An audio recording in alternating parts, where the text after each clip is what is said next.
देखो हमारे पास दो तरीके की सप्लाई होती है, एक होती है एसी और एक डीसी। हमारे पास जो सप्लाई होती है वो दो तरीके की होती है, एक एसी होती है और एक डीसी। जो डीसी होती है इसके भी प्रकार होते हैं जनरली। देखो जैसे यहाँ पर है डायरेक्ट करंट का ग्राफ है, ठीक है, डीसी है ये, प्योर डीसी है।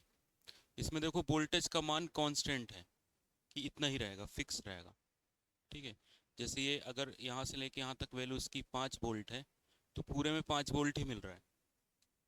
समझ में आ रहा है? इसकी वैल्यू समय के साथ क्या होती है, फिक्स रहती है। जिसकी वैल्यू समय के साथ फिक्स रहती है उसको क्या कहा जाता है, डीसी, ठीक है। और ये प्योर डीसी है, इसमें वैल्यू इसकी बदल नहीं रही है, ना कम हो रही है ना ज़्यादा हो रही है। जितनी वैल्यू है उतनी कांस्टेंट है, ठीक है। तो जनरली जो डीसी का सिंबल जैसे उसमें मिलता है तो इस तरीके से बना रहता है, ठीक है, कि ये डायरेक्ट करंट का सिंबल है, ठीक है। या अगर ग्राफ के माध्यम से दिखाना है तो हम इस तरीके से दिखा सकते हैं कि एक ऐसा करंट या वोल्टेज जिसकी वैल्यू समय के साथ एक फिक्स वैल्यू है। बातें नहीं करना है, एक तो कुछ आता नहीं है, दूसरे बातें करनी है। जिसकी वैल्यू समय के साथ क्या रहेगी, फिक्स रहेगी, उसको क्या कहा जाएगा, डीसी। प्योर डीसी में वैल्यू नहीं बदलेगी। दूसरा होता है पल्सेटिंग डीसी। पल्सेटिंग डीसी इस तरीके का होता है, इसकी दिशा एक ही होती है, ठीक है, पूरा पॉजिटिव डायरेक्शन में ही चलता है, लेकिन इसकी वैल्यू पहले बढ़ती है, फिर कम होती है, फिर बढ़ती है, फिर कम होती है, इस तरीके से पल्स के फॉर्म में होता है डीसी, ठीक है। और ये कहाँ से मिलता है, रेक्टिफायर से मिलता है, एससीआर से मिलता है, और कम्यूटेटर से जो डीसी मिलता है वो हमें इस तरीके से मिलता है, वो पल्सेटिंग होता है। प्योर डीसी हमें सेल और बैटरी से मिलता है, ठीक है। जो प्योर डीसी हमें मिलेगा वो किससे मिलेगा, सेल और बैटरी से। जैसे ये सेल है, ये प्योर डीसी बनाएगा, ठीक है। और जो बैटरी होती है उसका भी प्योर डीसी रहता है। लेकिन जो डीसी जनरेटर होता है जिससे हम डीसी बनाते हैं, लेकिन वो डीसी नहीं होता, क्या होता है वो, पल्सेटिंग डीसी। पल्सेटिंग डीसी होता है, ठीक है। इस तरीके का डीसी को हम क्या कहेंगे, पल्सेटिंग डीसी कहेंगे, ठीक है। जैसे यहाँ पर देखो क्या क्या लिखा है पल्सेटिंग डीसी से, रेक्टिफायर, ये है रेक्टिफायर, दिष्टकारी मतलब होता है रेक्टिफायर। रेक्टिफायर क्या करता है, रेक्टिफायर एसी को किस में बदल देता है, डीसी में। एसी को डीसी में बदलता है, उसको हम कहते हैं रेक्टिफायर, ठीक है। एससीआर का पूरा नाम है सिलिकॉन कंट्रोल्ड रेक्टिफायर। ये भी एक तरीके का रेक्टिफायर ही है, लेकिन इसका नाम क्या है, सिलिकॉन कंट्रोल रेक्टिफायर। जब तक ये चीज़ें ना नोट्स में नहीं लिखोगे तब तक कुछ भी याद नहीं रहेगा, क्योंकि कल भी मैंने बताया था रेक्टिफायर का काम क्या होता है। घर जाके पढ़ते उड़ते हो नहीं, वापस से उठ के आ गए कि टाइम पास करके आ जाते हैं, टाइम पास करके चले जाते हैं, कैसे याद होगा। घर जाके नोट्स फाइल क्यों बनवाई जाती है, असाइनमेंट लिखने के लिए क्यों दिए जाते हैं, क्योंकि कम से कम लिखोगे तो याद होगा। खुद से तो मन नहीं करता होगा कि थोड़ा सा पढ़ लें जो क्लास में पढ़ाया गया है। तो डीसी कितने प्रकार के यहाँ पर हमारे पास, दो तरीके की है। एक में पल्स के फॉर्म में मिलेगी और एक में प्योर मिलेगी, ठीक है। अब यहाँ पर एक होता है वेरिएबल डीसी, तीसरा कौन सा है, वेरिएबल डीसी। इसमें इस तरीके का डीसी मिलेगा, दिशा एक ही है लेकिन इसकी वैल्यू क्या हो रही, कम ज़्यादा हो रही। इसका मोबाइल बज रहा है? एक तो पढ़ना नहीं है, दूसरे क्लास में डिस्टर्ब करना है। हम्म, मतलब कुल मिला के ये ठान लिया है कि ना पढ़ना है ना पढ़ने देना है। हम्म, कौन लगाया था, तुमने लगाया, यहाँ बैठे बैठे लगा रहा है, हैं, यहाँ बैठे बैठे ही फोन लगा रहा है। हम्म, हाँ आ जाओ। मतलब कितना ढीठ आदमी है, यहीं बैठ के उसको कॉल लगा रहा है, हैं, गलती से कैसे लग सकता, मोबाइल चला ही क्यों रहा है, हैं? कल का पूछेंगे तो एक शब्द याद नहीं होगा, सब भूल गया होगा, लेकिन यहीं बैठ के फोन लगा के डिस्टर्ब कर रहा है।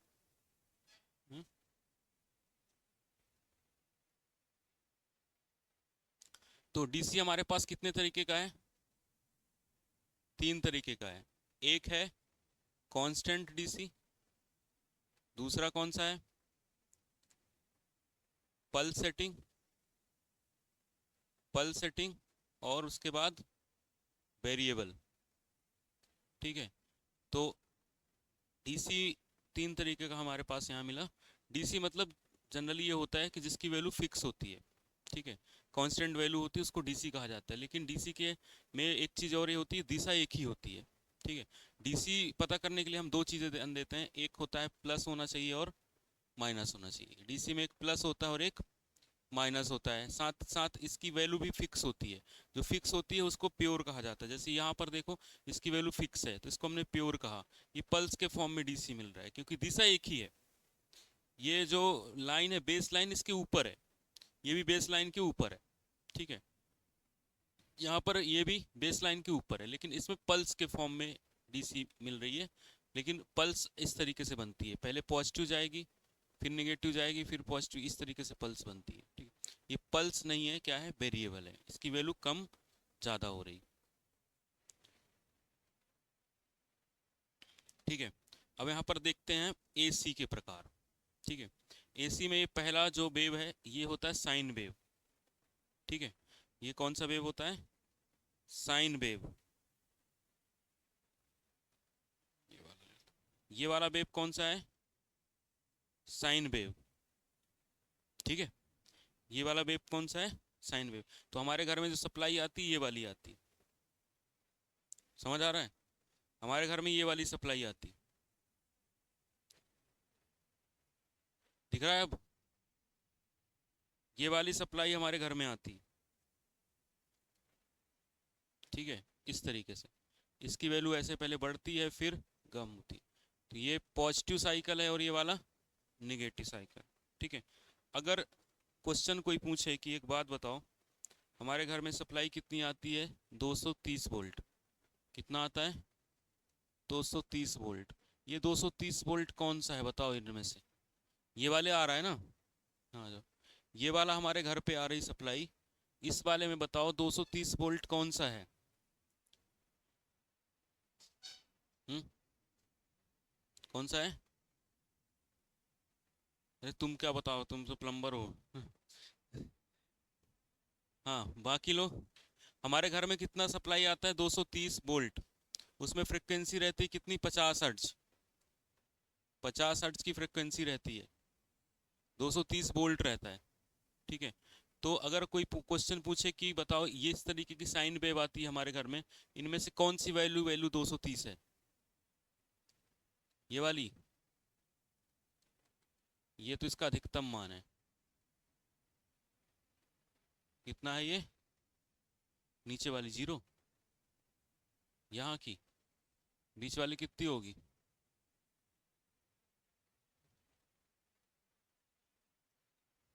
270 कहाँ है? ये एंगल दिया हुआ है, कुछ भी लॉजिक लगा रहे हो। ठीक है, ये साइन का ग्राफ है।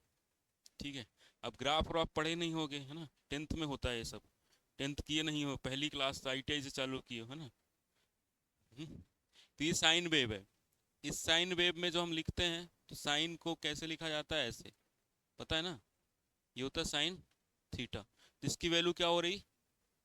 एंगल के हिसाब से कम ज़्यादा हो रही। ठीक है, 90 डिग्री पर इसका मान अधिकतम है मैं 90 डिग्री पे मैक्सिमम। अरे 90 डिग्री पे मैक्सिमम है, नहीं है? और 270 पे मिनिमम नहीं, निगेटिव मैक्सिमम है। ठीक है, अगर मैं पूछूं कि साइन 90 डिग्री के बराबर कितना होता है, अगर थीटा बराबर 90 डिग्री हो तो साइन थीटा की वैल्यू कितनी होगी? साइन 90 कितना होता है? साइन 90 डिग्री की वैल्यू कितनी होती है? हम्म, साइन 90 की वैल्यू कितनी होती है?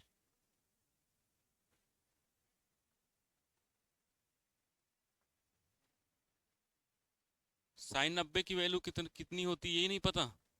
साइन 90 की वैल्यू कितनी होती है? 1 होती है। ठीक है, साइन 90 की वैल्यू कितनी होती है? 1। और साइन का अधिकतम मान 1 होता है। एक से ज़्यादा इसकी वैल्यू नहीं होती, ठीक है। और ये कितना है एंगल, 0 डिग्री। साइन 0 कितना होता है, अरे साइन 0 कितना होता है, अरे 0 होता है। 90 कहाँ से हो गया, अधिकतम वैल्यू उसकी मैंने जब 1 कहा तो 90 कहाँ से पहुंच जाएगा वो, ठीक है। साइन 0 कितना होता है, 0। साइन 90 कितना होता है, 1 होता है। साइन 180 कितना होता है, वाह, साइन 180 कितना होता है, 0 होता है। ये नहीं पढ़ाया, 10th में रहा ही नहीं होगा, है ना, नहीं था, शर्म नहीं आती बोलने में नहीं था, है? अरे साइन कॉस टेन की वैल्यू तो रहती है, 8वीं क्लास से चालू हो जाती है। हमारे घर में सप्लाई ही साइनसोइडल आ रही है, ठीक है। जैसे लोग बोलते हैं ना कि हमने ये पढ़ा काम नहीं आया, तुमने इतना पढ़ ही पाए कि काम नहीं आया तुम्हारे, जब पूरा पढ़ोगे तब तो काम आएगा। हमारे घर में कौन सी सप्लाई आती है, साइनसोइडल, साइन वेव आती है ना। साइन वेव में कौन सी वाली वैल्यू आती है, ये जो वैल्यू होती है 230 वोल्ट, ये होती है आरएमएस वैल्यू। कौन सी वैल्यू होती है, आरएमएस वैल्यू। इसको कहा जाता है वर्ग माध्य मूल मान, वर्ग माध्य मूल मान, क्या कहा जाता है इसको, अंग्रेजी में कहा जाता है root mean square value, root mean square, ठीक है, रूट मीन स्क्वायर वैल्यू। हमारे घर में जो 230 वोल्ट लिखा जाता है वो आरएमएस वैल्यू होती है।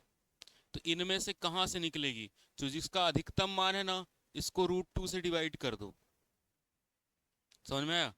इसका अधिकतम मान जो है उसको कितने से डिवाइड करो, रूट 2 से, तो यहाँ कहीं आएगा भी मैक्सिमम बटे रूट 2। अधिकतम मान कितना होता है, भी मैक्सिमम बटे रूट 2। तो जहां पर भी अगर कोई वैल्यू बताई जाती है वोल्टेज या करंट की, तो वो हमेशा आरएमएस होती है, ठीक है।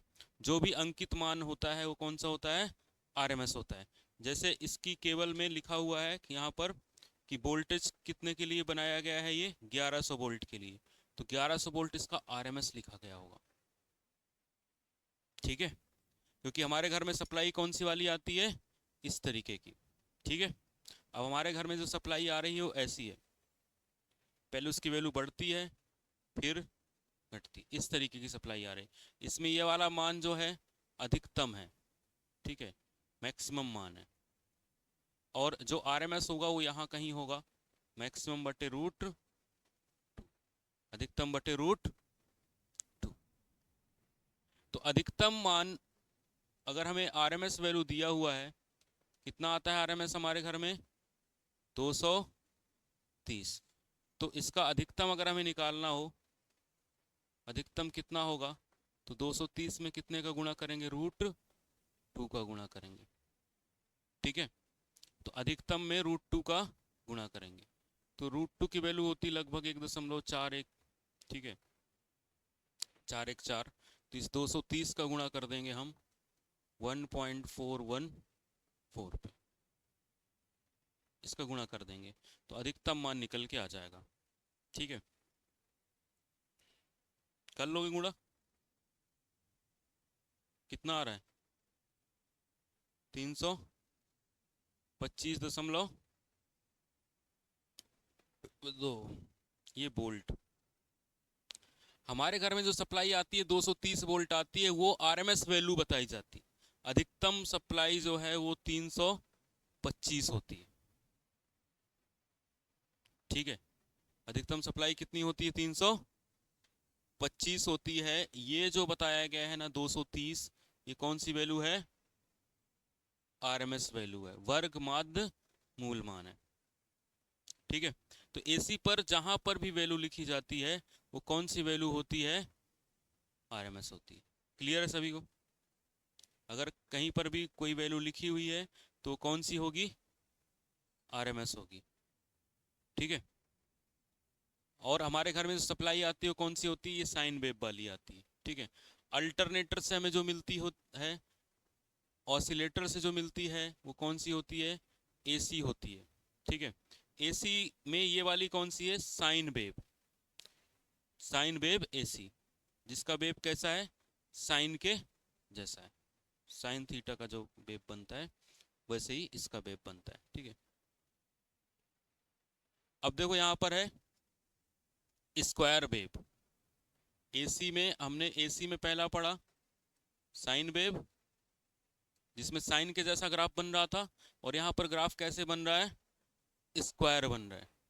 कैसा बन रहा है यहाँ पर ग्राफ, स्क्वायर ग्राफ बन रहा है। तो स्क्वायर ग्राफ बनेगा तो इसको क्या कहेंगे हम, स्क्वायर वेव कहेंगे। ठीक है, ये कौन सी वेव है, स्क्वायर, जिसकी लंबाई और चौड़ाई क्या हो, बराबर हो। ये कौन सी वेव बनी है, स्क्वायर वेव। ठीक है, स्क्वायर वेव के बाद ये है हमारी सॉटूथ वेव।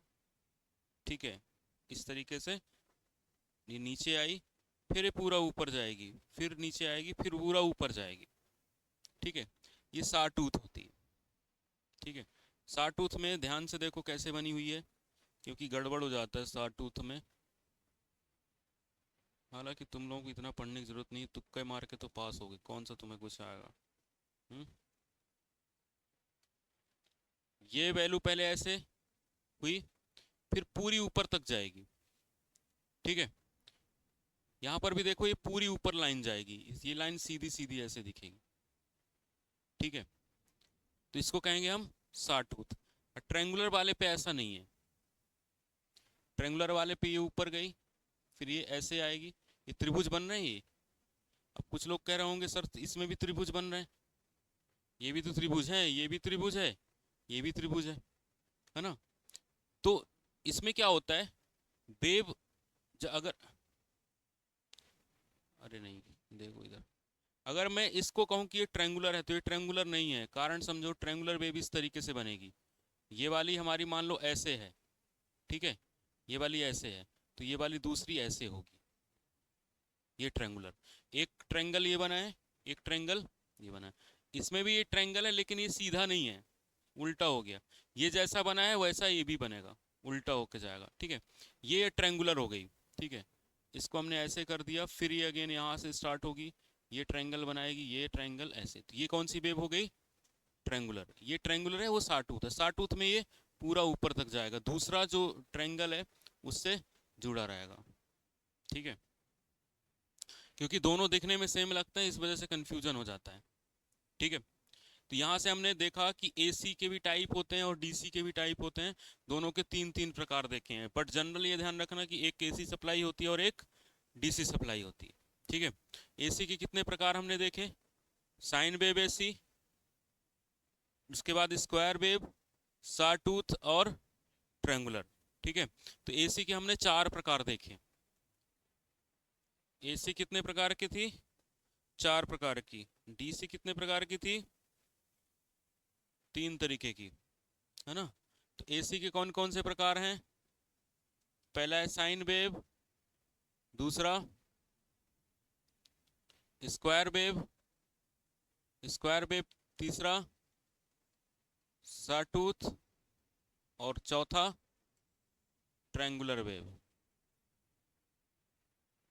ठीक है, तो चार तरीके की हैं, सॉटूथ, स्क्वायर और ट्रायंगुलर वेव। ठीक है, अब विद्युत धारा के प्रभाव क्या होते हैं, क्या इफेक्ट होता है। जैसे विद्युत धारा कहीं पर फ्लो हो रही है तो उसके क्या प्रभाव हो सकते हैं। जैसे ये हमारे पास एक वायर है, इस वायर में अगर करंट जा रहा है तो इस करंट के क्या क्या प्रभाव हो सकते हैं। ठीक है, करंट जैसे इसमें जा रहा है तो अपना क्या प्रभाव छोड़ेगा। तो इसमें पहला जो प्रभाव होता है वो होता है हीटिंग इफेक्ट। ठीक है, हीटिंग इफेक्ट ऐसे होता है जब इसमें करंट जाएगा ना तो ये वायर गर्म हो जाएगा। मैंने ये सिर्फ कहा है कि इससे करंट जाएगा तो ये क्या होगा, गर्म होगा। ठीक है, लो हाई वोल्टेज की बात की क्या मैंने, नहीं करी। ठीक है, पहले पूरी चीज सुन लो फिर उसमें बात करो, क्योंकि अधूरा ज्ञान जो है ना फिर वो डेंजरस हो जाता है। आधा अधूरा पढ़ोगे तो फिर वो डेंजरस हो जाएगा। अगर इसमें से करंट जाएगा तो ये क्या उत्पन्न करेगा, हीटिंग उत्पन्न करेगा। ठीक है, अब विद्युत धारा का कौन सा प्रभाव है यहाँ पर, heating effect of electric current. पहला प्रभाव है heating effect of electric current.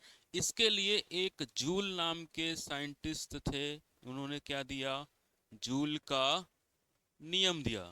कि देखो जूल ने एक अपना नियम दे दिया, उन्होंने कहा देखो जो हीटिंग होगी ना वो क्या होगी, आई स्क्वायर आर और टी। हीटिंग क्या होगी, आई स्क्वायर आर और टी जूल की हीटिंग होगी। ये किसने कहा, जूल ने कहा। तो उन्होंने कहा देखो जिस वायर का जितना प्रतिरोध होगा वो उतनी ज्यादा हीटिंग बनाएगा। जैसे ये वायर है, ये हीट नहीं होगा उतना ज्यादा। जैसे ये तार लगा है, इतना गर्म नहीं हो रहा है। यही हीटर लगा दो तो गर्म हो जाएगा, उसमें भी तार ही रहता है। क्यों वो गर्म होता है, क्योंकि उसमें प्रतिरोध का मान ज्यादा होता है। ठीक है, तो जिस वायर का प्रतिरोध ज्यादा होगा वो ज्यादा हीटिंग करेगा। ठीक है, इसलिए हम अपने घर में जो तार लगाते हैं वो जिनका प्रतिरोध कम हो, नहीं तो ये भी गर्म होने लगेंगे, हीट होने लगेंगे। ये क्यों नहीं गर्म होते तार, इसलिए गर्म नहीं होते कि इनका इनका प्रतिरोध कम है, प्रतिरोध बहुत कम है। तो प्रतिरोध यदि बहुत कम है तो करंट कितना भी जाए कोई फर्क नहीं पड़ता। ठीक है, फिर जूल ने कहा देखो ऐसा है कि हम इसको थोड़ा सा और मॉडिफाई कर सकते हैं और भी आई टी भी कह सकते हैं। और इन्होंने कहा एक और हम फॉर्मूला इसमें भी स्क्वायर बटे आर टी भी उपयोग करते हैं। ठीक है, तो हीटिंग जो है करंट पे निर्भर करता है कि कितनी वैल्यू का जा रहा है, उतना हीट प्रोड्यूस करेगा। लेकिन करंट तभी फ्लो होगा जब हम उसमें वोल्टेज देंगे। अगर वोल्टेज नहीं देंगे तो करंट फ्लो, जितना ज्यादा वोल्टेज होगा उतना ज्यादा करंट फ्लो होगा। यही तो ओम का नियम हमने पढ़ा था कि भी समानुपाती होगा किसके, आई के। जितना वोल्टेज की वैल्यू बढ़ाओगे उतना करंट बढ़ेगा, जितना वोल्टेज बढ़ाओगे उतना करंट बढ़ेगा, उतना हीटिंग होगा। ठीक है, ज्यादा हीट होगा। अगर हमारे पास एक नॉर्मल सा वायर है उसमें हम बहुत ज्यादा करंट फ्लो करवा देते हैं तो वो वायर में हीटिंग ज्यादा होगी और वो पिघल जाएगा। ठीक है, गर्म भी होते हैं वायर से, जब करंट जाता है तो गर्म होते हैं। जैसे हमारा फ्यूज का तार होता है, हीटर होता है, प्रेस होता है, ये किस प्रभाव पे काम करते हैं, हीटिंग इफेक्ट पे। ठीक है, इमर्सन रॉड होती है जिससे हम पानी गर्म करते हैं नहाने के लिए, वो भी किस प्रभाव पे काम करती है, हीटिंग। घर में हमारे जो हीटर होता है, अब आजकल एक नया हीटर आया इंडक्शन हीटर, है ना। इंडक्शन हीटर हीटिंग इफेक्ट पे ना काम नहीं करता। ठीक है, कौन से इफेक्ट पे काम करता है, इंडक्शन इफेक्ट। ठीक है, यानी मैग्नेटिक पे। ठीक है, इंडक्शन पे, मैग्नेटिक पे इंडक्शन। इंडक्शन हीटर उसका नाम है, तो उसमें कौन सा प्रभाव होता है, इंडक्शन इफेक्ट, यानी जो मैग्नेट से आता है। ठीक है, तो मैग्नेटिक हीटिंग आती है उसके अंतर्गत। हाँ? उसका हीट करने का सिद्धांत ऐसे होता है कि जैसे मैग्नेट जो होगा ना उसमें भी लॉस होते हैं, एक एडी करंट लॉस होता है, हिस्टैरिसीस लॉस होता है। अभी ट्रांसफार्मर में पढ़ाएंगे तो उसकी हीटिंग का यूज करते हैं वहाँ पर। ठीक है, इंडक्शन से उसमें जो कोर होता है उसमें ईएमएफ इंड्यूस हो जाता है और करंट फ्लो होता है तो उससे लॉस होता है। ठीक है, वो एक अलग कहानी है। अभी हम इन जनरल बात कर रहे हैं कि हीटिंग इफेक्ट है। ठीक है, हीटिंग इफेक्ट दोनों प्रकार की धाराओं में होती है, एसी में भी होती है और डीसी में भी होती है। ठीक है, अगर हम बात करें जो रेजिस्टेंस वाले होते हैं उनका पावर फैक्टर इकाई होता है। इसका बात ये समझो कि वोल्टेज और करंट के बीच का कोण, वोल्टेज और करंट के बीच का कोण क्या कहलाता है, पावर फैक्टर। ये जो लिखा है ना पावर फैक्टर, वोल्टेज और करंट के बीच का कोण होता है, angle between voltage and current. ठीक है, पावर फैक्टर कहलाता है। तो जितने भी हमारे प्रतिरोध वाले होते हैं, ठीक है, हीटिंग वाले एलिमेंट होते हैं प्रतिरोध वाले, सबका पावर फैक्टर एक होता है। ठीक है, चाहे हमारा इंडक्शन, इंडक्शन नहीं, इंडक्शन तो मैग्नेटिक इफेक्ट पे आ जाएगा, चाहे हमारा इमर्सन वाला हो, चाहे हमारा प्रेस हो। ठीक है, तो ये सब का पावर फैक्टर कितना होगा, 1 होगा। ठीक है, पावर फैक्टर के बारे में बात करेंगे जब हम एसी पढ़ेंगे, पूरा एसी का पढ़ेंगे वहां पर आएगा। ठीक है, यहाँ पर देखो दूसरा इफेक्ट है magnetic effect of electric current. Magnetic effect की खोज किसने की थी, ओस्टर्ड ने की थी। ओस्टर्ड का एक एक्सपेरिमेंट है उस एक्सपेरिमेंट में उन्होंने ये देखा कि जो घूमने वाला इलेक्ट्रॉन होता है या घूमने वाला चार्ज होता है, स्थिर चार्ज बनाता है इलेक्ट्रिक फील्ड, घूमने वाला चार्ज बनाता है मैग्नेटिक फील्ड। ठीक है, देखो कल हम पढ़ रहे तो हमने कहा था कि अगर चार्ज जो है स्थिर है, चार्ज क्या है, स्थिर है, तो क्या कौन सा फील्ड बनाएगा, विद्युत क्षेत्र बनाएगा, इलेक्ट्रिक फील्ड बनाएगा। ठीक है, जैसे चार्ज पॉजिटिव है ना, तो इसके चारों ओर क्या बन जाएगा, इलेक्ट्रिक फील्ड बन जाएगा ऐसे। ठीक है, इलेक्ट्रिक फील्ड किससे बनेगा, चार्ज अगर स्थिर है, चार्ज अगर स्थिर है तो बना लेगा कौन सा फील्ड, इलेक्ट्रिक फील्ड। चार्ज अगर हमारे पास है ये प्लस का, ये चार्ज है, ठीक है, और ये मूव कर रहा है, इसमें क्या आ गया, बेग आ गया, वेलोसिटी आ गई, इसको हमने फेंक दिया, तो ये क्या बनाएगा, चुंबकीय क्षेत्र। ठीक है, मैग्नेटिक फील्ड बनाएगा, मैग्नेटिक फील्ड बनाएगा। चार्ज अगर घूम रहा है तो उसको क्या कहेंगे, हम करंट कहेंगे। चार्ज एक स्थान से दूसरे स्थान तक जा रहा है तो करंट कहेंगे। ठीक है, तो करंट कौन सा प्रभाव, कौन सा इफेक्ट बनाता है, चुंबकीय क्षेत्र बनाता है। अब चुंबकीय क्षेत्र कैसे बनाता है, जैसे इस वायर से करंट जा रहा है, तो इस वायर से यदि करंट जा रहा है तो इसके चारों ओर मैग्नेटिक फील्ड बनेगा। जैसे ये वायर जा रहा है ना, इसके चारों ओर मैग्नेटिक फील्ड बनेगा, लेकिन मैग्नेटिक फील्ड इसमें बहुत कम बनेगा क्योंकि ये सिंगल तार है। इस तार को अगर हम ऐसे लपेट दें, ऐसे लपेट दें, अब देखें तो अब थोड़ा ज़्यादा बनेगा। बहुत सारे लपेटे कर दें तो मैग्नेटिक फील्ड ज़्यादा बन जाएगा। ठीक है, क्योंकि इनका मैग्नेटिक फील्ड फिर जुड़ जाता है। ठीक है, तो किस पे डिपेंड करता है, जैसे हमारा मोटर बनाया जाता है, जनरेटर बनाया जाता है, ट्रांसफार्मर बनाया जाता है, चोक बनाया जाता है, ये सब किस सिद्धांत पे काम करते हैं, मैग्नेटिक इफेक्ट।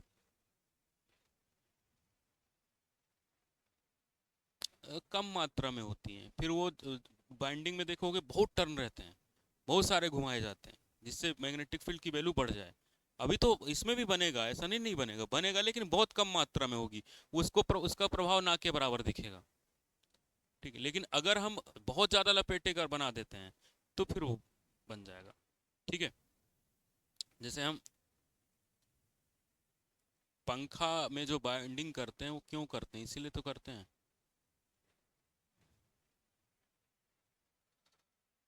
जितने ज़्यादा लपेटे उस पे करोगे उतना चुंबकीय क्षेत्र बनेगा। अब ज़्यादा लपेटे नहीं कर दो कि इतना तेज बनाए कि पंखा टूट जाए, इसलिए उसमें गिने जाते हैं कि कितने टन रखने हैं। ठीक है, तो अगर हम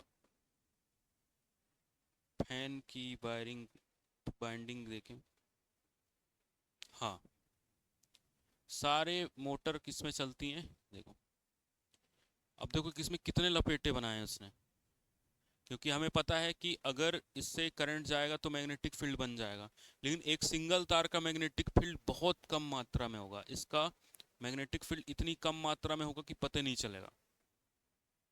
ठीक है, बहुत कम अमाउंट में। अगर हम उसका बनाना चाहते हैं तो देखो कितने लपेटे हैं इसमें, है ना, बहुत सारे हैं।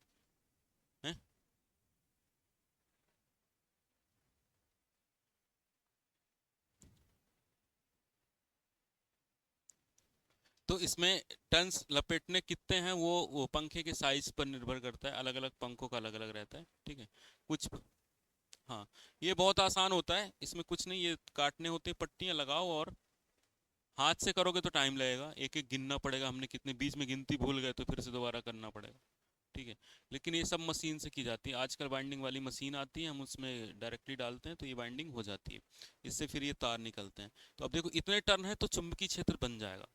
ठीक है, अगर एक सिंगल टर्न होता, ठीक है, ये अगर, ये वाली, ये वाला पंखा ही तो है। अरे तो पंखे में भी तो आजकल बल्ब लगने लगे हैं, नीचे बल्ब लगा लो, जैसे ये है, ठीक है, इसमें नीचे बल्ब लगा लो, मोडी, हाँ, लाइट भी जलेगी और हवा भी देगा। टेक्नोलॉजी बहुत आगे निकल गई है, हम लोग सो रहे हैं तो क्या हुआ, हम कुछ लोग ऐसे हैं हमसे 1000 साल आगे चले गए हैं, 1000 साल आगे चले गए हैं कुछ लोग। जापान वाले घुसने नहीं देंगे, उसके काम के ही नहीं हो तुम लोग। है ना, वो सफाई भी रोबोट से करा लेते हैं। ठीक है, तो जरूरत ही नहीं है, सफाई तक के काम के नहीं बचे हैं। ठीक है। हाँ, तो यहाँ पर वो बहुत अ, दुनिया बहुत आगे निकल चुकी है, हम अभी सो रहे हैं। ठीक है, हम जब तक जागेंगे तब तक दुनिया बहुत आगे निकल चुकी होगी, हम उसके आसपास भी नहीं भटकेंगे, क्योंकि हमें सोना ही ज़्यादा इम्पोर्टेंट लगता है कि वो ज़्यादा वो है।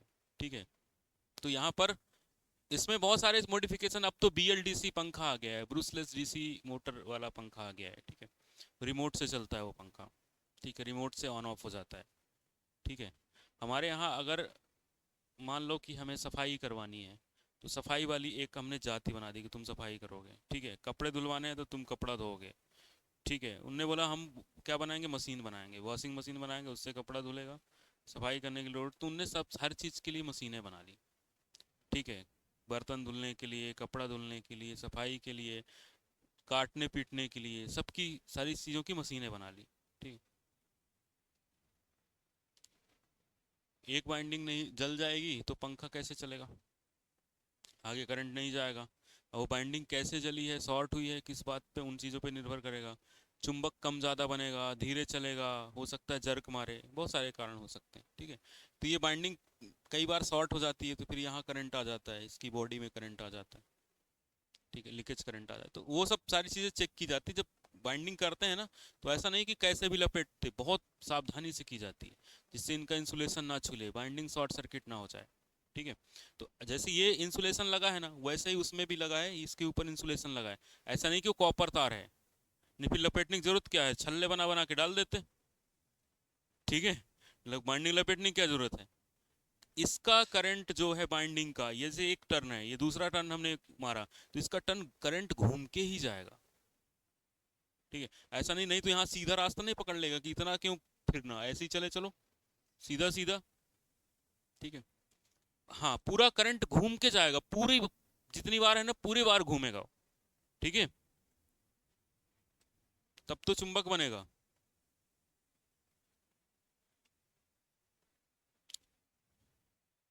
इलेक्ट्रिशियन कहाँ बाइंडिंग करता है, बाइंडिंग करने वाले अलग अलग होते हैं, इलेक्ट्रिशियन से करवाओ बाइंडिंग, नहीं कर पाएगा वो।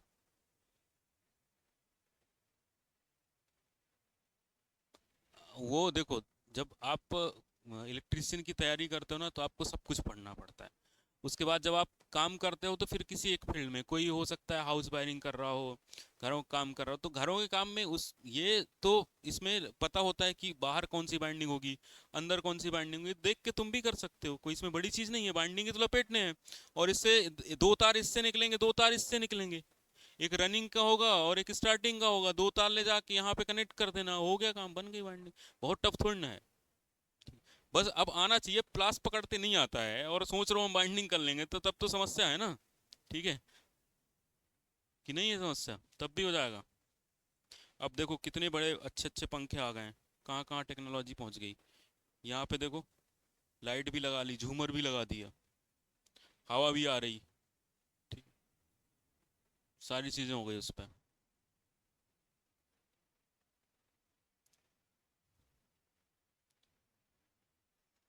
तो पंखा और जितने भी मोटर्स होती हैं, सब मैग्नेटिक इफेक्ट पे काम करती हैं। हीटिंग इफेक्ट, हीटिंग मतलब गर्म करना, मैग्नेटिक मतलब घुमाने के लिए चाहिए। ठीक है, चुंबक में घुमाने के लिए चाहिए। ठीक है,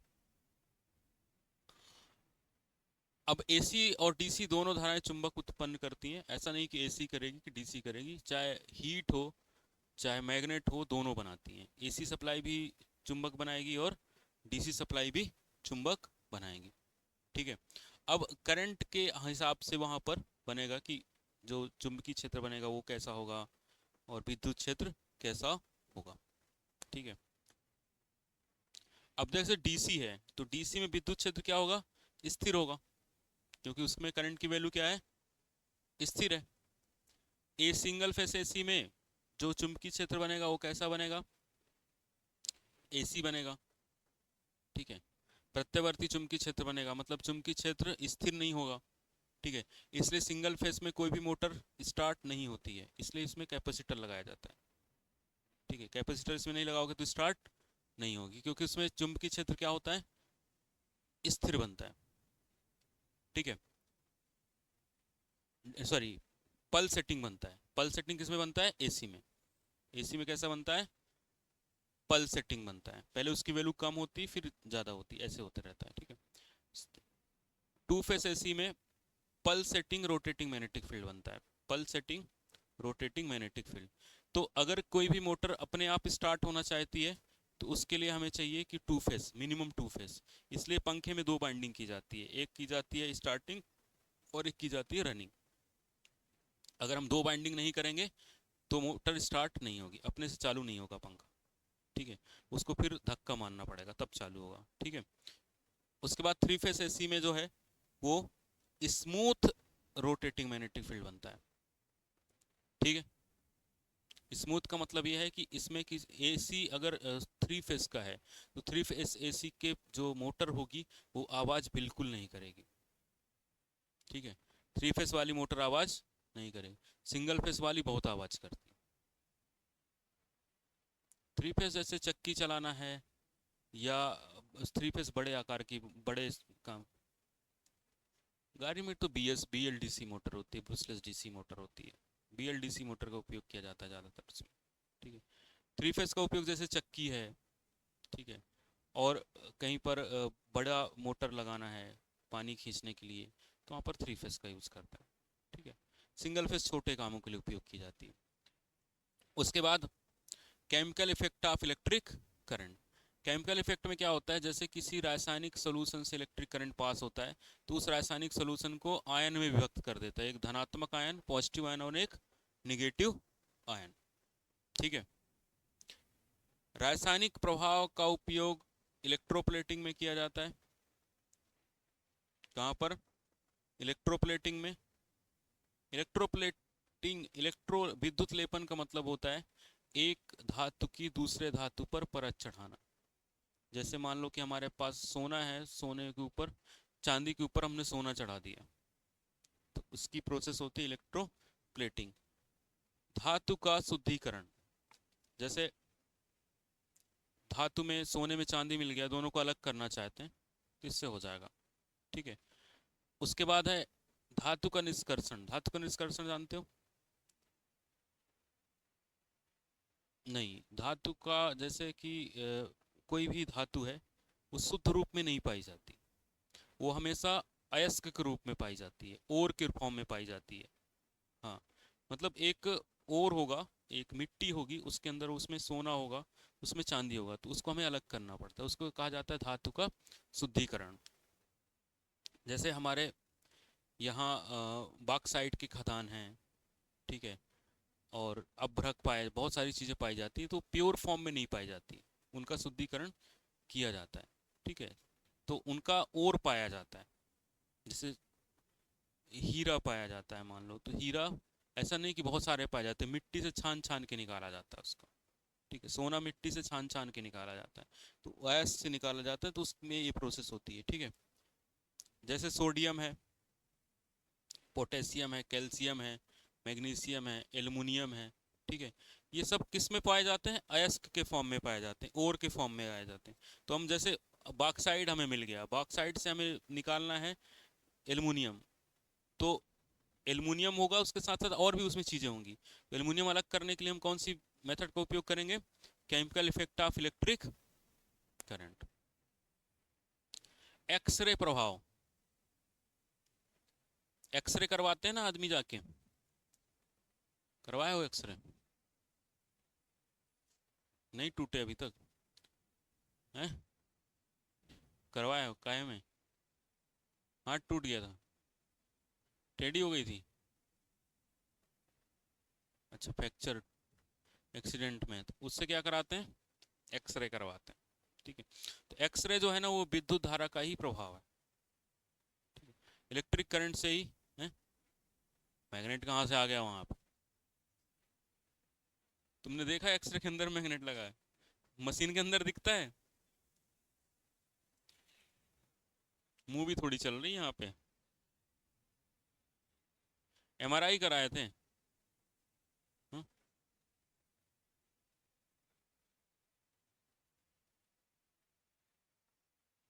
एक्सरे करवाया है? चलो, नहीं करवाया तो अभी करा देंगे, ठीक है। देखो, जब फ्रिक्वेंसी बहुत ज़्यादा हाई हो जाती है, फ्रिक्वेंसी हाई हो जाती है, ठीक है, और उसको एक वैक्यूम से प्रवाहित किया जाता है। करंट को किससे प्रवाहित किया जाता है? वैक्यूम से। जैसे मान लो हमारे पास एक ये नली है, इसके अंदर से हमने हवा निकाल लिया, हवा को क्या कर लिया? बाहर कर लिया। तो इसके अंदर हवा एकदम ना के बराबर है, तो ये क्या बन गया? वैक्यूम बन गया। लो प्रेशर होता है यहाँ पर। तो इससे जब करंट फ्लो करवा जाती है, जिसकी फ्रिक्वेंसी ज़्यादा हो, उच्च आवृत्ति की प्रवाहित की जाती है, तो इसमें कौन सा प्रभाव आता है? एक्सरे प्रभाव आता है, ठीक है। एक्सरे प्रभाव का उपयोग किया जाता है चिकित्सा के क्षेत्र में, ठीक है। एक्सरे की खोज किसने करी थी? रॉन्टजन ने, ठीक है। रॉन्टजन जो है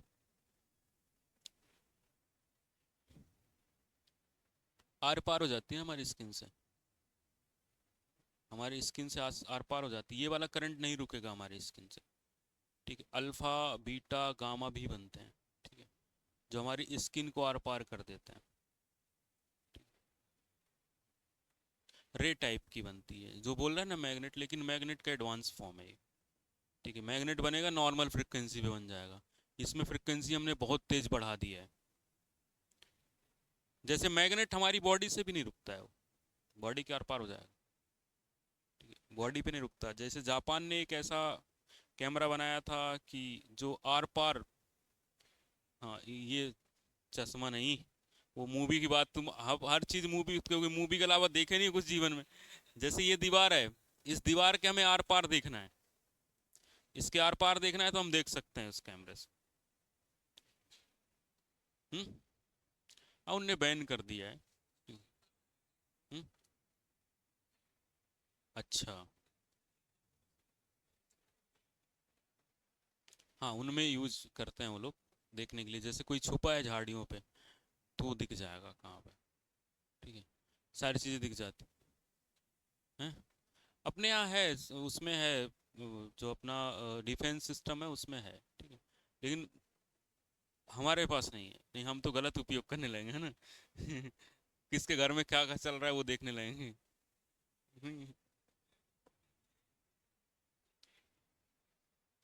वैक्यूम, उसमें पाइप जो होती है ना, एक्सरे मशीन के अंदर होता है, पाइप होता है, तो वैक्यूम उसको क्रिएट किया जाता है, उसमें से करंट फ्लो किया जाता है जिसमें फ्रिक्वेंसी हाई होती है। हाँ, जैसे एक्सरे मशीन अगर जैसे जहाँ लगी होगी ना, तो वहाँ सप्लाई सिस्टम अलग होगा। नॉर्मल सप्लाई देंगे कि फिर पहले तो वो हाई फ्रिक्वेंसी में कन्वर्ट करेगा। ये तो नॉर्मल फ्रिक्वेंसी आ रही है ना हमारे घर पे, इससे तो एक्सरे बनेगा ही नहीं, ठीक है।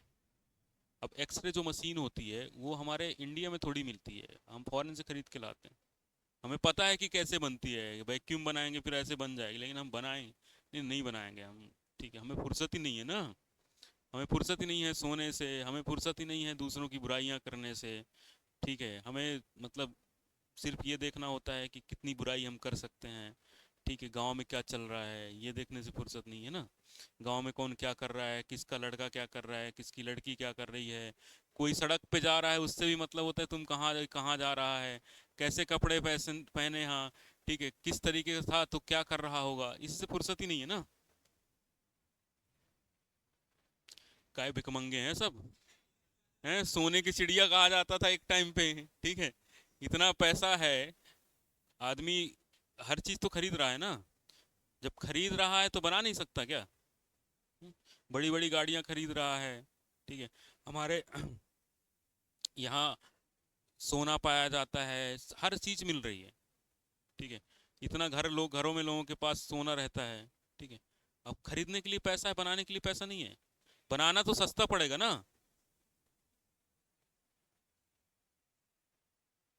कोई कंपटीशन नहीं है, लेकिन उतना खोने के लिए उतना पढ़ना पड़ेगा ना, पढ़ाई कहाँ से कर पाओगे?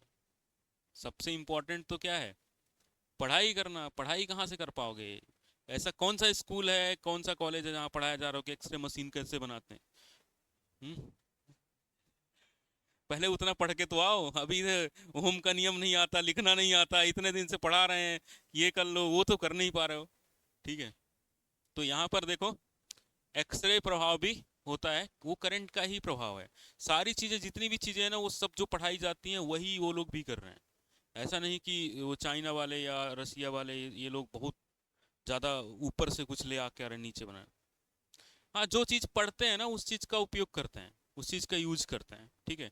जैसे चाइनीज जो टॉर्च आती हैं, हमारे यहाँ जो टॉर्च बनती है चाइनीज टॉर्च में, मैंने अभी देखा था उन्होंने लेंस लगा दिया था एक। तो लेंस लगा दिया था तो आगे से उसको लेंस को एडजस्ट करो तो फोकस कम ज़्यादा हो जाता है। तो लेंस हम कितनी बार पढ़ते हैं कि आगे पीछे करोगे तो फोकस आगे पीछे होगा। तो हम पढ़ते नहीं हैं लेकिन यूज नहीं करते ना। हमें क्या होता है, उसको पढ़ के एग्जाम निकालना होता है। एक बार एग्जाम निकल जाए, सर्टिफिकेट मिल गया। मैक्सिमम बच्चे तो ऐसे ही पढ़ना चाहते हैं कि कॉलेज ना जाना पड़े, सर्टिफिकेट मिल जाए, फिर वो सर्टिफिकेट लेके घूमते रहते हैं, क्योंकि उस सर्टिफिकेट के बराबर पढ़ाई की नहीं है ना। सर्टिफिकेट का कोई यूज ही नहीं है, ठीक है। अब देखो इसका नेक्स्ट जो इफेक्ट है वो आयनाइजेशन इफेक्ट है, ठीक है। जब गैस से करंट जाता है ना तो आयंस बना देता है, ठीक है। करंट जब कहाँ से जाता है, गैस से जाता है, तो आयंस बना देता है। अब वो जब आयंस आपस में टकराते हैं तो वो क्या उत्पन्न करते हैं, प्रकाश उत्पन्न करते हैं, ठीक है। जैसे नियॉन लैंप है, सोडियम वेपर लैंप है, मरकरी लैंप है, ये किस प्रभाव पे काम करते हैं, गैस के आयनीकरण प्रभाव पे, ठीक है। जब करंट गैस से फ्लो होता है तो वो आयंस बना देता है, ठीक है। उसको आयनीकरण कर देता है, आयनीकरण कर देगा तो उसके आयंस आपस में टकराएंगे। आयंस आपस में टकराएंगे तो यूवी रे बनाते हैं। यूवी रे हमें दिखता नहीं है, इसलिए उसके ऊपर हम कोटिंग कर देते हैं फास्फोरस की। तो जब फास्फोरस की कोटिंग कर देते हैं तो जब फास्फोरस से यूवी रे टकराती है तो विजिबल लाइट देती है, ठीक है। जैसे ये ट्यूबलाइट होती थी हमारे घरों पे, इस ट्यूबलाइट पे कुछ नहीं होता था, अभी भी होती है कुछ जगह बची हुई पुरानी। यहाँ पर एक फिलामेंट होता था और एक यहाँ पर फिलामेंट होता था, ठीक है। अब इसमें क्या होता था, यहाँ एक स्टार्टर लगा रहता था और यहाँ एक चोक लगी रहती है, ये चोक लगी रहती है। जैसे इसको हम सप्लाई देते हैं, एसी, एसी सप्लाई यहाँ से देंगे तो इस ये जो कॉइल है इससे करंट भी जाएगा और यहाँ से करंट ऐसे जाएगा, ठीक है। तो स्टार्टर बार बार बंद चालू होता है। जब ये बार बार बंद चालू होता है तो इस कॉइल को आता है गुस्सा और ये ज़्यादा वोल्टेज बनाती है। जैसे ज़्यादा वोल्टेज बनाती है तो ये इसके अंदर जो गैस भरी होती है, इसके अंदर आर्गन गैस भरी होती है प्लस मरकरी भरा होता है। तो जैसे ही ये करंट जो है इसके गैस से जाता है तो गैस का आयनीकरण हो जाता है, आयंस बना लेती है गैस। अब वो आयंस जब गति करते हैं, एक दूसरे से टकराते हैं तो यूवी रे बनाते हैं, ठीक है। अब वो यूवी रे तो हम देख नहीं सकते, तो इसके ऊपर जो है यहाँ पर कोटिंग कर दी जाती है, ठीक है। हाँ, जैसे देखो वो वाली ट्यूबलाइट के ऊपर फास्फोरस की कोटिंग की गई है, ट्रांसपेरेंट नहीं है, ठीक है। तो उस फास्फोरस की कोटिंग से टकराता है, तो टकराने के बाद वो लाइट दे देता है, विजिबल लाइट दे देता है, ठीक है। मरकरी लिक्विड फॉर्म में होती है, मरकरी का वाष्प भरा जाता है, मरकरी नहीं भरा जाता, मरकरी का वेपर होता है, वाष्प के फॉर्म में होता है, ठीक है। तो आर्गन गैस के साथ मरकरी भरी, क्योंकि हमें आयंस चाहिए ज़्यादा मात्रा में, तो ज़्यादा मात्रा में आयंस कौन दे पाएगा, Hg दे पाएगा, ठीक है। तो गैस का आयनाइजेशन हमें करना है, आयनाइजेशन करने से जो आयंस आपस में टकराएंगे ना तो ये यूवी रे बना लेंगे, हमें यूवी रे मिल जाएगा। अब यूवी रे मिल गया ना, लेकिन यूवी रे हम देख नहीं पाएंगे, हम नहीं देख पाते, दूसरा कोई देख सकता है, ठीक है। कोई ऐसा है जो देख सकता है, इंसान नहीं देख सकते ठीक है। तो अगर कोई देख पा रहा है तो अलग प्रजाति का हो सकता है, ठीक है। एक्स रे, यूवी रे, ये सब जो है हम इनको नहीं देखते, ठीक है। जब देख पाओगे तब तो खराब होगा।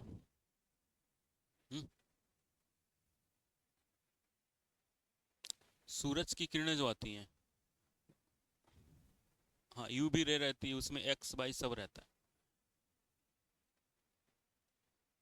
हाँ, जो सूरज में कौन सी रिएक्शन होती है, सूरज में क्या होता है, जलता है, नहीं जलता सूरज। सूरज अगर जल रहा होता तो धुआं नहीं निकलता, धुआं भी तो आता है। हाँ, उसमें रिएक्शन होती है, कौन सी होती है, फ्यूजन, संलयन अभिक्रिया होती है, सूरज के अंदर संलयन अभिक्रिया होती है, ठीक है। हाँ, अब वो जो संलयन अभिक्रिया होती है उसमें छोटे छोटे नाभिक मिलकर एक बड़ा नाभिक बनाते हैं। तो बड़ा नाभिक बनाते हैं, साथ में ऊर्जा निकलती है। तो ऊर्जा निकलती है हीट के फॉर्म में और लाइट के फॉर्म में, दो चीज़ें बनती हैं। तो हमारे पृथ्वी में हीट भी आती है, लाइट भी आती है। सूर्य की जो ऊर्जा आती है उसमें हीट भी आती है और लाइट भी आती है। ठीक है। अब सूर्य का जो प्रकाश होता है पृथ्वी तक आने में कितना समय लेता है? 8 मिनट लेता है। ठीक है। क्योंकि प्रकाश की स्पीड होती है 3 × 10⁸। कल ही हमने पढ़ा था, जो करंट की स्पीड होती है वही प्रकाश की स्पीड होती है। ठीक है। तो पृथ्वी तक आने में इतना समय लेता है वो। ठीक है। अब उसमें साउंड भी प्रोड्यूस होता है sun पे। ठीक है। और लेकिन वो साउंड लगभग ना के बराबर हमें सुनाई नहीं देगा। ठीक है। जैसे बादल जो हैं जब वो टकराते हैं तो बिजली चमकती है। ठीक है। तो ऐसा देखा होगा कि बिजली पहले चमकती है तो हमें दिख जाता है, तो हम कान बंद कर लेते हैं कि अब साउंड आएगा, क्योंकि साउंड की स्पीड क्या होती है? कम होती है। ठीक है। साउंड की स्पीड कम होती है। अब इसका फिजिकल इफेक्ट पे भी होता है। ठीक है। फिजिकल इफेक्ट क्या होता है? मानव को लगने वाला झटका, जैसे किसी को शॉक देना है। ठीक है। किसी को शॉक देना है तो हम जैसे बोलते हैं ना, उसको शॉक लग गया। शॉक लग गया मतलब करंट वाला नहीं लगा, वो तो कुछ बोला होगा तो लगा होगा। करंट वाला लगता तो उसको पता चलता कि ये शॉक होता है एक्चुअली। ठीक है। तो इंसान की बॉडी से जब करंट जाता है तो एक तरीके का हमें फिजिकल इफेक्ट करता है। अगर 5 मिली एम्पियर तक का करंट है तो झंझनाहट लगेगी। ठीक है। 5 मिली एम्पियर का करंट से सिर्फ झंझनाहट होगी। ठीक है। अगर 20 मिली एम्पियर का करंट गया तो झटका लगेगा। ठीक है। अगर 50 मिली एम्पियर की करंट गई तो आपका जो हार्ट है वो पंपिंग करना बंद कर देगा। ठीक है। हार्ट अटैक आएगा और हो सकता है डेथ चांसेस हैं डेथ। ठीक है। अगर 200 मिली एम्पियर का करंट गया तो मर तो जाओगे ही, शरीर भी जल जाएगा। ये 200 मिली एम्पियर है, एम्पियर की बात अभी नहीं हुई है। ठीक है। अभी ये 200 किस में है? मिली एम्पियर का करंट है। ठीक है। अभी एम्पियर का करंट नहीं गया है। एम्पियर का करंट जाएगा तो जैसे इलेक्ट्रिक वाली मशीनें आती है ना इंसान को जलाने के लिए, ठीक है, अंतिम संस्कार करने के लिए अब आजकल इलेक्ट्रिक वाली मशीनें आ गई हैं, उसमें करंट जाएगा एम्पियर में, मिली एम्पियर में नहीं, वहाँ एम्पियर में हो जाता है करंट। तो इतनी हीटिंग प्रोड्यूस करता है ना कि नॉर्मल अगर लकड़ी से जलाओगे ना तो इंसान की हड्डियाँ मिल जाती हैं, उसमें हड्डियाँ बहुत बारीक हड्डियाँ मिलेंगी, बहुत बारीक। ठीक है। हाँ। तो यहाँ पर मिली एम्पियर में करंट जाता है। ठीक है। मानव शरीर के विभिन्न अंगों के प्रतिरोध अलग अलग होते हैं। ठीक है। इंसान की बॉडी का प्रतिरोध होता है जब इंसान सूखी अवस्था में रहता है। ठीक है। तो ये मत लिखो, मैं लिख देता हूँ, ये 100 किलो ओम, ये याद कर लेना कितना होता है, 100 किलो ओम। ठीक है। जब इंसान कब किस अवस्था में रहता है तो 100 किलो ओम होता है, मतलब एकदम ड्राई कंडीशन में रहोगे तो 100 किलो। ड्राई कंडीशन का मतलब सूखा मतलब पतला आदमी नहीं, सूखा मतलब आपकी बॉडी में किसी तरीके का पानी नहीं लगा होना चाहिए। ठीक है। गीले नहीं होना चाहिए, उसको कहा जाता है सूखा। ठीक है। अगर आप गीली अवस्था में हो तो 1 किलो ओम हो जाता है। कितना हो जाता है? 1 किलो ओम। 100 ओम मतलब 1 किलो ओम हो जाता है। कि अब आप गीले हो चुके हो, आपकी बॉडी में मॉइस्चर का कंटेंट आ चुका है, तो आपका कितना हो जाएगा? आप 1 किलो ओम हो जाएगा। ठीक है। अब 1 किलो ओम अगर हो गया है तो अब करंट ज़्यादा लगेगा। कई बार होता है नहा के निकलो स्विच दबाओ तो करंट लगता है, नॉर्मल दबाओ तो नहीं लगता, क्योंकि प्रतिरोध कम हो जाता है। ठीक है। कान से लेकर कान तक 100 ओम होता है। दोनों कानों के बीच में अगर करंट लगा दिया जाए तो और तेजी से करंट। ठीक है। हाँ। तो कान से कान में प्रतिरोध और कम हो जाता है, हाथ से पैर तक में प्रतिरोध और भी कम होता है। वो पूरी बॉडी का लिया जा रहा है, हम तो हाथ से काम करते हैं ना, तो और कम ही होता है। ठीक है। लेकिन ये दोनों ध्यान रखना, गीली अवस्था और सूखी अवस्था में कान से कान में करंट तो वैसे भी नहीं लगाएंगे। विद्युत का शॉक देने के लिए भी देखो, इलेक्ट्रिसिटी का डायरेक्ट एप्लीकेशन नहीं है। डायरेक्ट एप्लीकेशन जैसे इलेक्ट्रिसिटी का डायरेक्ट एप्लीकेशन क्या है? तुम करंट खा लो, ठीक है। कोई कह दे कि करंट ले लो तो ले पाओगे नहीं, मना कर देगा आदमी नहीं रही है। लेकिन वहीं अगर पंखे से हवा लेना हो तो हाँ बढ़िया है। ठीक है, क्योंकि अब वो इलेक्ट्रिक जो एनर्जी थी उसको हमने दूसरे फॉर्म में कन्वर्ट कर दिया। तो इलेक्ट्रिक एनर्जी का डायरेक्ट एप्लीकेशन नहीं होता है, उसके प्रभाव का एप्लीकेशन होता है। जैसे लाइट जलाना है, पंखा चलाना है, कंप्यूटर चलाना है, टीवी चलाना है, तो वो प्रभाव है। ठीक है, इलेक्ट्रिक का डायरेक्ट एप्लीकेशन नहीं है, मैकेनिकल का डायरेक्ट एप्लीकेशन है कि हवा ले लो, ठीक है, ठंडा कर लो, कूलिंग कर लो, ये सारी चीज़ें। ठीक है, इलेक्ट्रिक पोटेंशियल क्या होता है मैंने पहले भी पढ़ाया है कि हमारे पास कोई आवेश है, उसको हम अनंत से किसी बिंदु तक लाने में जो कार्य करना पड़ता है उसको क्या कहा जाता है, इलेक्ट्रिक पोटेंशियल कहा जाता है। ठीक है, विद्युत विभव होता है किसी भी चार्ज को अनंत से किसी बिंदु तक लाने में किया गया कार्य, कार्य बटे चार्ज। कार्य की इकाई क्या होती है, जूल, और चार्ज की इकाई होती है कूलाम। तो जूल पर कूलाम हो जाता है, इसी को हम कहते हैं वोल्ट। जूल जूल पर कूलाम को क्या कहते हैं, वोल्ट कहते हैं। ठीक है, आवेश की यूनिट, यूनिट ऑफ चार्ज। हाँ, चार्ज की यूनिट हम कूलाम लेते हैं। कल की क्लास में बताया था ना मैंने, चार्ज की यूनिट कौन कौन सी होती है। सबसे बड़ी यूनिट कौन सी होती है चार्ज की है, और सबसे छोटी। ना बड़ी याद है ना छोटी याद, कुछ याद कुछ भी नहीं है कल का है। हाँ बताओ, फोन लगाने वाले हैं।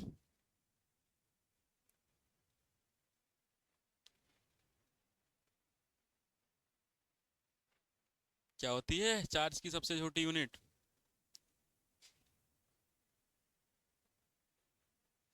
हम्म,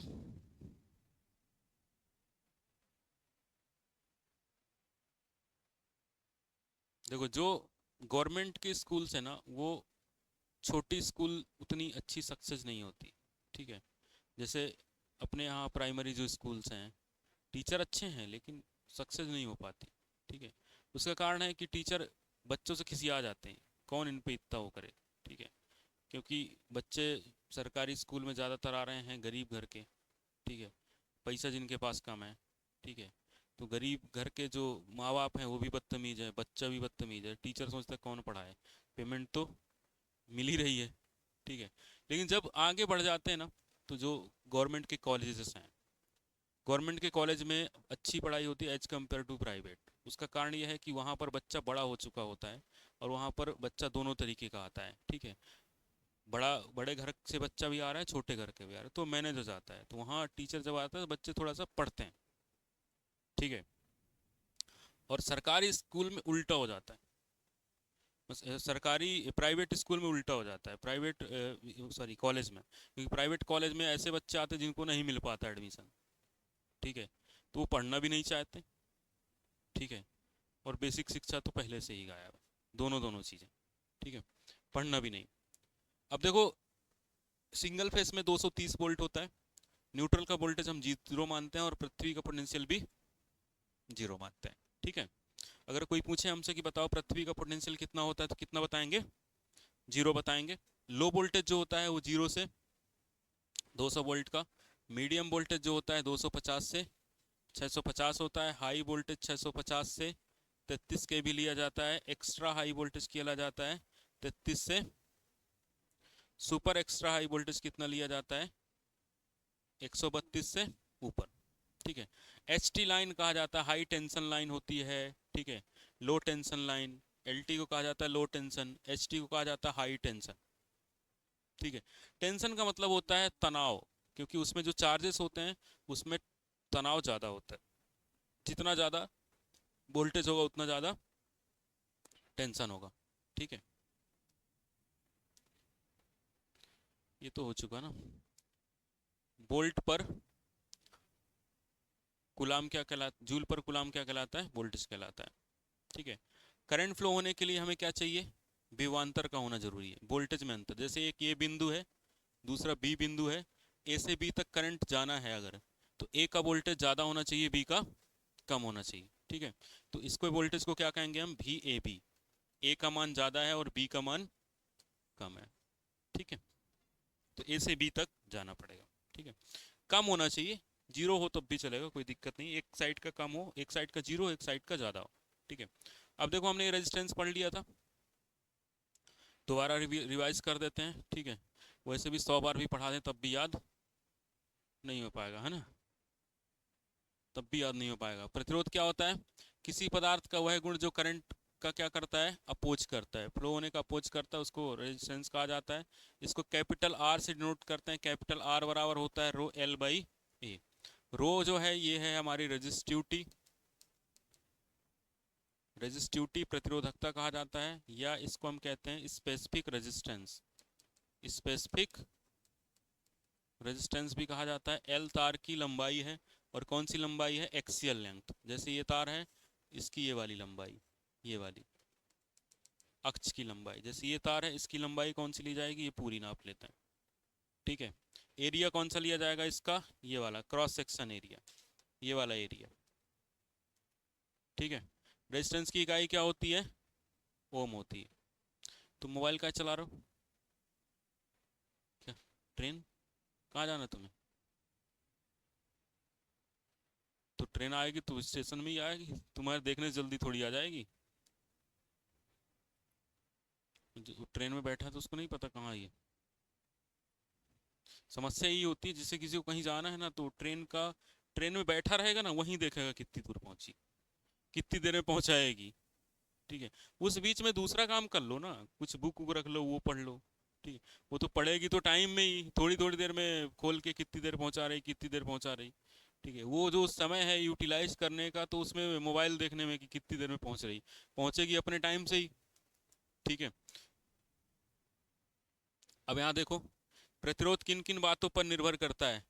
पहला लंबाई, दूसरा एरिया, तीसरा मटेरियल, ये पढ़ा चुके हैं पहले भी, मटेरियल, चौथा तापमान, टेम्परेचर पे, ठीक है।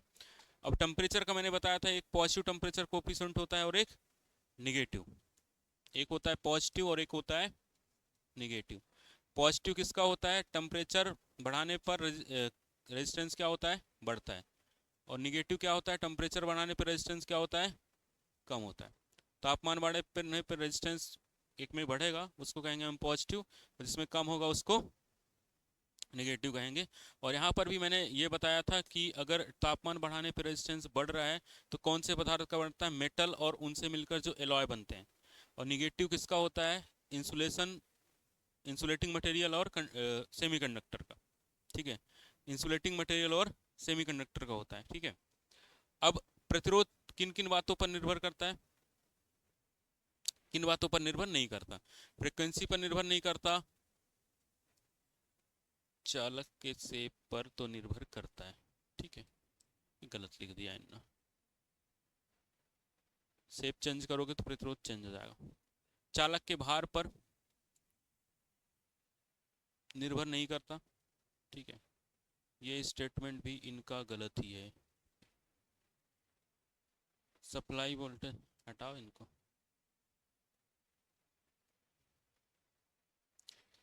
इतना इंपॉर्टेंट नहीं है, ठीक है।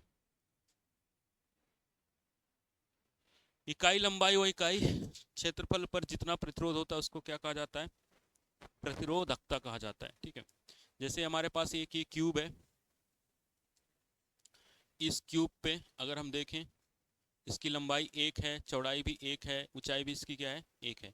तो इनमें जो प्रतिरोध होगा इन दोनों के बीच में, ए और बी से चलोगे तो ये क्या कहलाएगा? प्रतिरोधकता कहलाएगा। प्रतिरोधकता हम लेते हैं तो इसमें लंबाई क्या लेते हैं?